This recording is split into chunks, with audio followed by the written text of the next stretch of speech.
রমজান ঘিরে নিত্য প্রয়োজনীয় পণ্যের দাম এখনো লাগাম ছাড়া। সবজির বাজারের দাম কিছুটা কমলেও নতুন করে অস্বস্তির কারণ হয়ে দাঁড়িয়েছে মুরগির বাজার।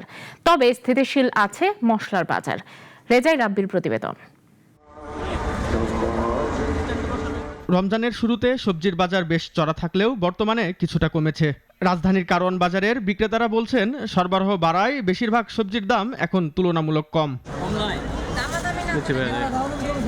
যে বেগুন সপ্তাহখানেক আগে বিক্রি হয়েছে 140 টাকায়, এখন তা নেমে এসেছে 80 থেকে 100 টাকায়। সিম, গাজর ও টমেটো বিক্রি হচ্ছে কেজি প্রতি 50 টাকায়। শসা বিক্রি হচ্ছে 40 থেকে 60 টাকায়। এদিকে কিছুটা কমেছে আদা, রসুন ও পেঁয়াজের দামও। দাম কমার এখন উৎপাদন বাড়ছে আলহামদুলিল্লাহ। গৃহস্থরা দাম পাইতেছে, আমরাও পাইতেছি।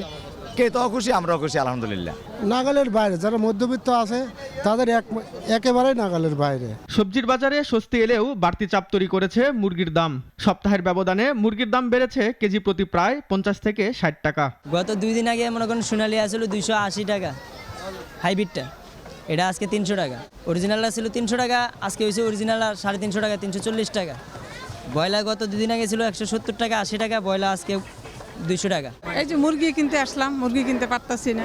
আগে তো দাম ছিল মুরগির একটু কম, এখন দেখলাম যে মুরগির দাম বেশি, লেবুর দামও তো কমে নাই। অপরিবর্তিত রয়েছে গরু ও খাসির মাংসের দাম। গরুর মাংস বিক্রি হচ্ছে কেজি প্রতি 780 টাকা এবং খাসির মাংস 1200 টাকায়।